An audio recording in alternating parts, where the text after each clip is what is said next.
초대 손님과 함께 만들어가는 시간입니다. 대학신문 기자를 통해서 기사 내용 직접 들어보는 24시 초대석. 오늘은 전북대신문 문채연 기자와 함께합니다. 문채연 기자 반갑습니다. 네, 안녕하세요. 네, 시청자분들께도 인사해 주실까요? 네, 저는 전북대신문에서 학생 기자로 활동하고 있는 문채연이라고 합니다. 네, 문채연 기자가 오늘 소개해 주실 기사는 아주 멋진 한복을 입은 여성의 사진이 전면에 실려 있는 기사입니다. 과감함, 편안함, 조화로움, 세계로 뻗어가는 한복이라는 제목의 기사 함께 나눠보도록 할게요. 네, 우선은 한복을 소개하는 기사를 쓰게 된 배경이 궁금한데 최근에 관심이 높아지게 된 계기가 있었을까요?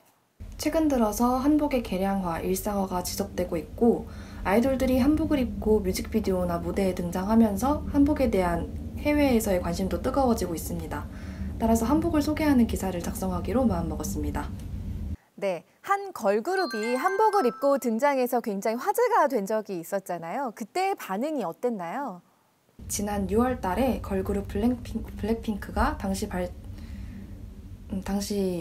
공개했던 뮤직비디오인 How You Like That 뮤직비디오에서 각 멤버들이 한복을 재해석한 무대 의상을 입고 등장해서 화제가 됐습니다. 그 전까지만 해도 월에 22%에 불과했던 영문 한복 구글 검색량이 블랙핑크의 뮤직비디오가 공개된 6월에 96%로 급증을 했고요. 인스타그램에서는 영어로 해시태그 한복을 달고 올라온 게시물이 82만 건으로 늘어나 한복의 인기를 입증했습니다. 네, 블랙핑크가 한복을 알리는데 한 몫을 담당한 셈이네요. 한동안 침체를 면치 못했던 한복 업계도 호황을 맞게 됐다면서요? 블랙핑크의 mem버 제니가 입은 철릭, 로제가 입은 가슴 가리개 등을 제작한 한복업체 다나주단은요, 이번에 텀블벅 펀딩 매출을 4천만 원을 넘겼다고 합니다. 문화체육관광부에서도 세계로 뻗어가는 한복의 기세에 맞춰 2020 한류업계 협업 콘텐츠 기획개발 지원 사업을 진행해 10개의 한복업체를 지원하기 시작했어요. 청아, 앰비규어스 댄스 컴퍼니, 모모랜드, 카드 등 한류 문화를 대표하는 예술인들이 한복업체와 함께 한복 의상을 디자인하고 무대 의상을 연출하는 등 적극적으로 한복의 국제화에 앞장서고 있습니다. 이 프로젝트를 통해 디자인된 한복 상품들은 해당 사업 홈페이지를 통해 순차적으로 공개될 예정이라고 합니다. 한복이 세계적인 인기를 얻게 된다는 건 참 반가운 일인데 그렇게 된 요인은 어디에 있을까요? 전문가가 아니기 때문에 한복이 세계적으로 인기를 얻게 된 요인이 무엇 때문이다 라고 확실히 말씀드리진 못할 것 같아요. 하지만 이번 기사를 통해 감히 판단한 바로는 역시 아이돌의 힘이 컸다고밖에 설명할 수 없을 것 같습니다. 블랙핑크의 뮤직비디오가 큰 역할을 했지만 그 전부터 무대에 한복을 녹여내려는 아이돌들의 많은 시도가 있었어요.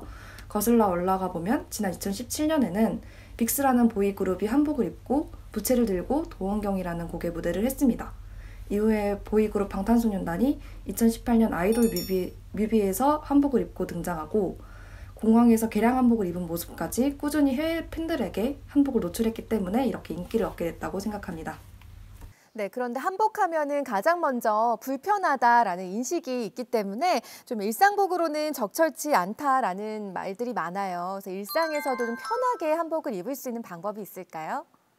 저만 해도 취재 전까지는 한복을 일상에서 입기에는 많이 불편한 옷이라고 생각을 했습니다.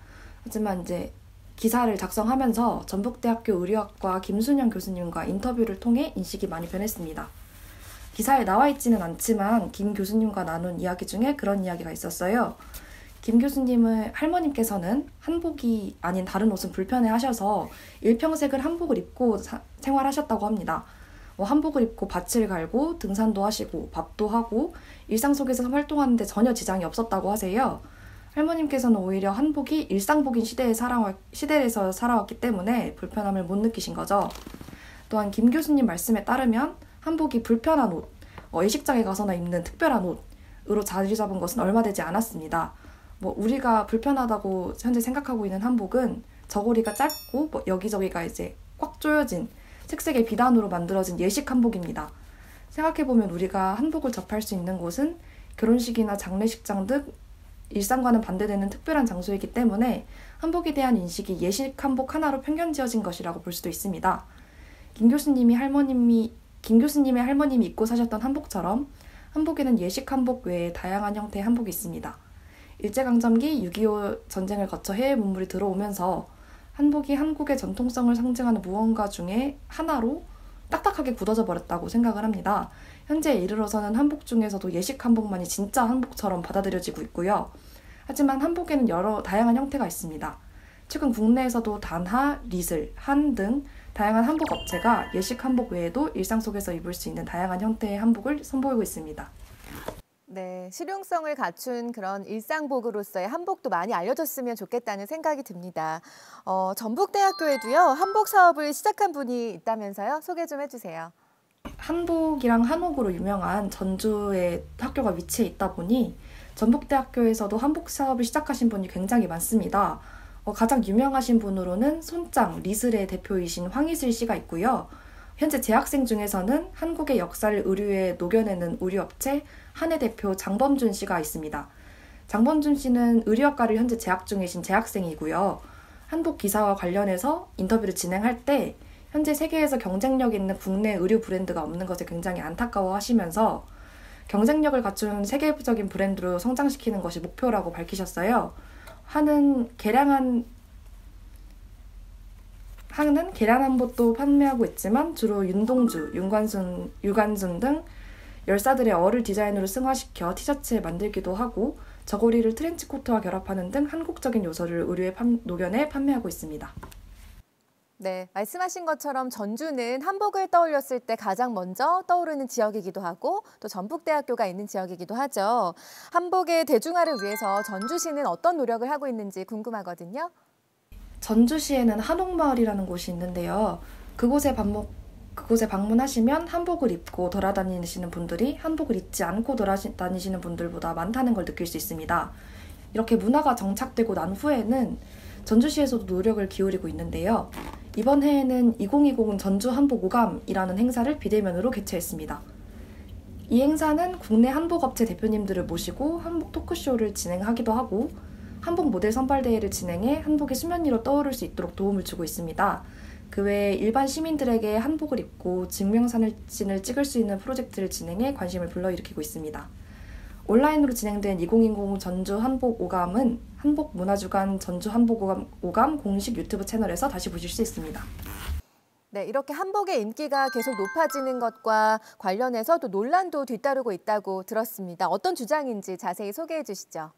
네, 한복이 국제적으로 인기를 얻으면서 이웃나라인 중국, 일본에서 한복의 문화 중 일부 혹은 한복 전체가 중국 또는 일본의 문화라며 주장하고 있는 상황입니다. 블랙핑크가 선보인 한복에 대해서 일본의 일부 네티즌들은 한국에는 화려한 염색 기법이 없었기 때문에 뮤비에 나온 한복의 염색 기법이 일본의 것이라고 주장을 하고 있고요. 중국의 경우에는 더 심각합니다. 최근 몇 년간 중국의 사극 드라마나 영화를 살펴보면 누가 봐도 한복인 의상을 입고 있는 시녀들이 나옵니다. 그 예로 지난 4월 방영된 중국 드라마 성화 14년에서는 주인공이 조선시대의 복식인 갓과 망건을 두르고 등장을 했습니다. 삼생삼세의 심리도와 소주차 만행 등 다른 중국 드라마에서도 시녀들이 한국 전통 의상인 저고리를 입은 모습이 송출됐습니다. 이외에도 2020 미스 홍콩 선발대회에서는 각자 장기를 뽐내는 참가자들 뒤로 분홍색 저고리를 입고 부채춤을 추는 댄서분들이 등장해서 논란이 일었습니다. 이에 일부 중국 네티즌들은 중국의 소수민족 중 하나인 조선족의 복장이기 때문에 한복이 중국의 옷이라고 주장을 하고 있는 다소 어이없는 상황이 연출되고 있습니다. 네, 우리의 문화를 가로채려는 정말로 어이없는 상황인데요. 아예 이 자리에서 한복과 중국의 전통 의상이 다르잖아요. 자세하게 설명해 주세요. 한복과 중국의 전통 의상은 엄연히 다릅니다. 현재 우리가 알고 있는 중국의 전통 의상은 하나로 쭉 이어져 있는 치파오잖아요. 몸에 딱 달라붙고 하나로 이어져 있는 일부식 의상입니다. 하지만 우리나라의 전통 의상은 상의와 하의가 분리되어 있는 이부식 의상입니다. 여기서부터 중국과 한국의 전통 의상은 큰 차이를 보입니다. 하지만 최근 중국 네티즌들은 중국의 전통 의상이 치파오가 아니라 중국의 민족 중 하나인 한족이 입었던 한푸라고 주장하는 경우도 있습니다. 한푸는 한복과 꽤나 비슷한 형태를 갖추고 있는데요. 때문에 한푸가 한복이라고 주장하는 중국 내부의 움직임이 거세지고 있습니다. 이에 대해 저와 인터뷰를 나눴던 김 교수님께서는 역사성과 현재성이 해당 전통 의상에서 가장 중요하다고 말씀을 하셨습니다. 현재 해당 국가에서 해당 전통을 향유하는 문화가 남아있는가를 판단하는 것이 현재성이고 역사적으로 꾸준히 향유해 왔는가를 판단하는 것이 역사성입니다. 한복의 경우 현재 한국에서 입는 문화가 남아있고 고구려의 고분벽화부터 조선시대를 거쳐 현재까지 오랜 기간 한복을 일상복으로 누린 것으로 미루어 보았을 때 한복이 한국의 것임을 알 수 있다고 김 교수님께서는 단언하셨습니다. 그에 반해 한푸는 역사성도 현재성도 가지고 있지 않습니다. 한푸는 마지막 중국 왕조인 청나라 직전에 있던 한나라, 당나라, 송나라, 명나라 왕조에서 입었던 전통 복식입니다. 하지만 마지막 중국 왕조인 청나라는 치파오를 입었기 때문에 역사적으로 꾸준히 향유해왔다고 볼 수 없습니다. 또한 현재 중국에서 유행 중인 한푸 부흥운동을 이끄는 것을 보면 사라진 한푸를 수면 위로 끌어올리려는 노력이 한푸가 현재 중국의 전통 의상으로 남아있다고 보기 어려운 이유 중 하나입니다. 이를 통해 한푸는 역사성, 현재성 중 어느 하나도 갖추지 못한 옷으로 판단됩니다. 이런 한푸가 한복과 동일하다는 중국 측의 주장은 억측이죠. 네, 우리가 한복에 대해서 잘못 알고 있는 경우로 꼽히는 게 바로 상복인데요. 혼동되는 경우가 많이 있어서 자세하게 설명 부탁드릴게요. 네, 우리나라에서 가장 잘못된 예식 한복 중에 하나가 상장례복입니다. 우리가 흔히 아는 장례복은 검은 한복에 완장을 차고 여성의 경우에는 머리에 흰색 나비를 꽂는 것으로 알고 있는데요. 이는 일제강점기에 일본이 한국의 전통을 없애기 위해 들인 일본의 장례 문화가 광복한 지 75년이 지난 현재까지 남아있는 것입니다. 전통적인 상장례복은 최근 고 이건희 회장의 장례식장에서 삼성 일가가 입은 한복에서 찾아볼 수 있습니다. 이건희 삼성 회장의 장례식장에 삼성 일가 여성들은 흰 상복을 입고 등장했습니다. 삼성 일가가 입은 상복에는 장례식장에서 흔히 볼 수 있는 흰 머리 장식, 팔뚝에 차는 완장도 보이지 않았습니다. 김 교수님께서는 이에 대해 현재 우리나라에서 가장 뒤틀려 있는 문화인 상장례복이라며 삼성 일가가 흰색 상복에 흰 두루마리까지 걸친 것이 예의를 차린 상장례복이라고 말씀하셨습니다. 네, 젊은 세대에게는 한복이 조금 더 생소하게 느껴질 수밖에 없을 텐데요. 한복을 우리가 어떻게 바라보고 또 어떻게 대해야 될지 좀 자세하게 짚어주세요. 현재 젊은 세대뿐만 아니라 그 위 기성세대 또한 한복을 일상복처럼 입고 지내지는 않았기 때문에 한복이 생소하게 느껴지는 것은 어쩔 수 없는 것 같아요. 그럼에도 불구하고 한복 브랜드 다나주반, 리슬, 한해 대표님들처럼 한복에 대한 열정과 애정을 가진 젊은 세대는 꾸준히 등장하고 있는 것이 참 다행입니다. 이런 상황 속에서 젊은 세대를 포함한 우리들은 한복에 대해 불편한 것, 어려운 것이라는 인식부터 무너뜨려야 한다고 생각을 해요.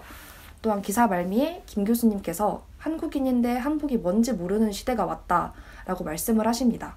이에 크게 동의합니다. 우리는 한국인이지만 한복이 뭔지 잘 모릅니다. 때문에 중국, 일본 등 이웃나라에서 전통을 빼앗아 가려고 할 때마다 제대로 대응하지 못하는 경우가 많죠. 현재 젊은 세대들이 우리나라 전통을 지키기 위해서는 가장 먼저 한복에 대한 깊은 이해와 공부가 필요합니다. 이런 이해와 공부를 무기로 한복을 포함한 한국의 전통을 향유해서 우리의 전통이 타국에 빼앗기지 않도록 노력할 필요가 있습니다. 방심하고 있다가 전통 없는 나라로 전락해서는 안 되잖아요. 마지막으로 기사에 다 담지 못한 말씀이 있다면 전해주세요. 이번 기사를 작성하면서 가장 크게 느낀 점은 우리나라 사람들이 왜 한복을 어렵게만 생각할까였습니다. 앞서 말씀드렸듯이 우리가 현재 입고 살고 있는 평상복에도 잠옷, 일상복, 예복 등 분야가 나눠져 있는 것처럼 한복에도 잠옷, 일상한복, 예식한복 등 분야가 다양하게 나눠져 있습니다. 하지만 현재 우리나라 사람들은 예식장, 장례식장 등 특별한 장소에서 예식 한복의 형태인 한복을 자주 접하다 보니 예식 한복만이 유일한 한복으로 생각하는 경향이 큽니다. 한동안 한복 브랜드에서도 예식 한복의 형태에만 맞춰진 옷들이 나오기도 했고요. 이런 생각부터 뒤집을 필요가 있다고 생각을 해요. 예식 한복은 당연히 불편하죠. 격식 있는 자리에서 입는 양복 같은 것이니까요. 우리가 양복을 입고 돌아다니면 불편한 것처럼요. 하지만 최근 다양한 디자인, 소재의 생활 한복을 판매하는 브랜드가 정말 많습니다. 과거에 편한 한복을 구하려고 하면 구하기 힘들었습니다. 하지만 이제는 아닙니다. 이번 기회에 편한 한복을 마음껏 구매하고 마음껏 입고 돌아다니셨으면 좋겠어요. 꾸준히 한복을 소비하는 현재성을 갖춰서 이웃나라들이 우리 전통을 자기네 것이라고 우기는 사태가 더 이상 발생하지 않도록 함께했으면 좋겠습니다. 감사합니다. 네, 오늘 대학24시 오늘 출연하셔서 직접 쓰신 기사로 이렇게 이야기 나눠봤는데요. 마지막으로 출연 소감 좀 여쭤볼게요. 이번이 두 번째 촬영인데 저는 한 번도 스튜디오 가서 찍어본 적이 없어서 여전히 그게 좀 아쉽고요. 네, 코로나가 빨리 지나가셔서 여기 촬영하시는 스튜디오 스태프분들도 더 편하게 촬영하셨으면 좋겠습니다. 네, 감사합니다. 오늘 한복에 대한 이야기 나누면서 의미 있는 시간이었던 것 같고 저도 너무 직접 뵙지 못해서 너무 아쉽습니다. 얘기 나누면서 저는 이 상복의 경우에는 좀 빨리 바로 잡혔으면 좋겠다라는 생각이 들었고요.